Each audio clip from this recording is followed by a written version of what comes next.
Ito na yun.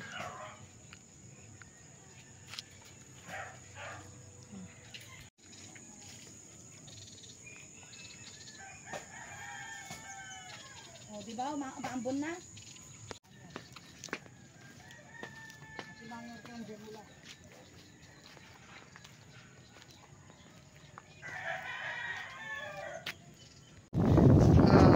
Sa this recording, magalas just na preparations. May mga pinutol ng mga punong kahoy maliban dito. I'll update you later. So already 1 o'clock ng hapon, nararamdaman na yung bagyo, bagamat signal number 3 pa. So stay safe.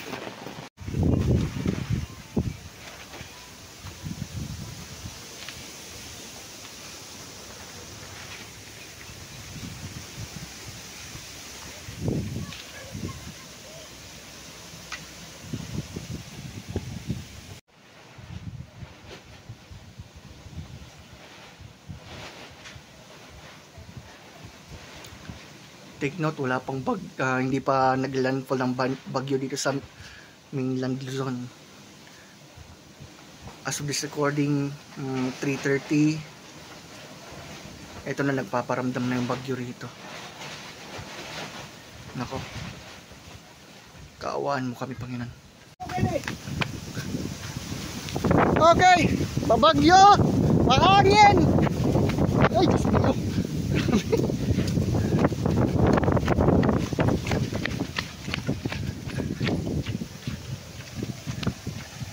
Hindi pa formal na nararamdaman, hindi pa nagla-landfall ang bagyo, pero sobrang ramdam na po yung ramdam na.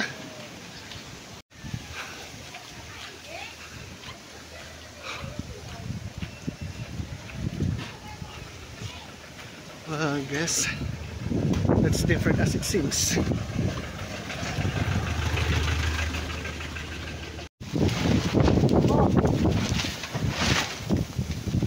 As of now, malakas-lakas na yung bagyo.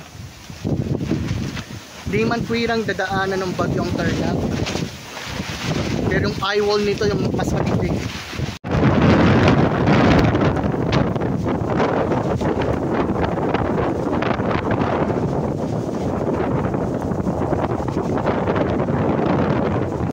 Okay, as of now, ito po yung panahon.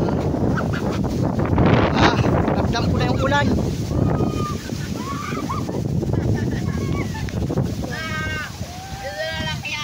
Delikado to.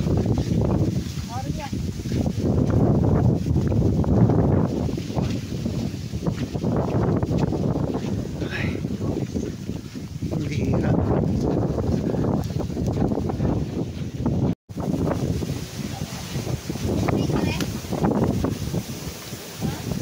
Oo, amo, hindi mo nung nakita yun ha.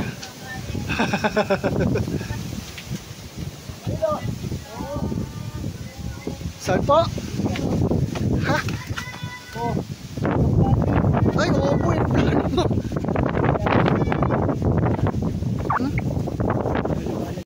So, wala na pang kuryente ngayon. Malamang sa malamang, nararamdaman na yung hagupit ng bagyong Juan. Stay safe sa lahat.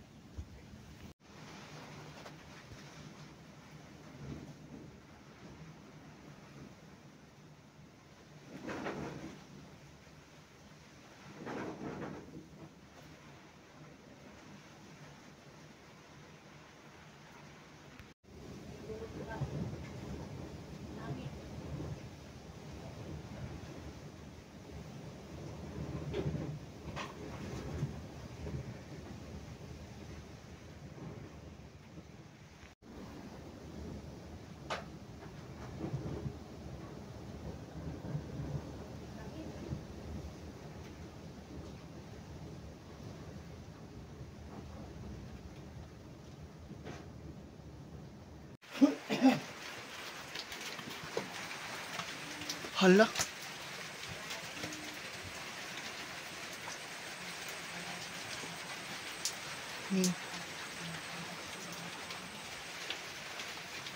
Nakali siya siguro yung mata ng bagyo. At yung kaninang medyo nakatulog naman ako by God's grace. Nakatulog ako. Alright, just this morning. Ito po yung lugar dito sa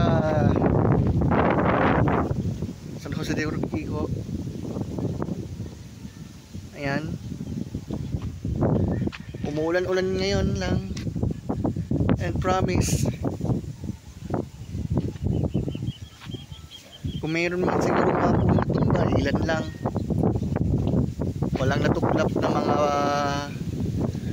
Wala pong mga natuklap na bubong. Protektado lahat naman. Mahangin pa rin syempre, pero maybe as of now, paalis na po yung naturang bagyo. And we want to say thank God dahil okay na po. Nakalagpas na po yung bagyo. And if I'm not mistaken, kagabi parang sinasabing parang nawasak daw yung mata ng bagyo nung pumunta doon sa Aurora area, doon sa Sierra Madre. Okay, yun na muna ngayon.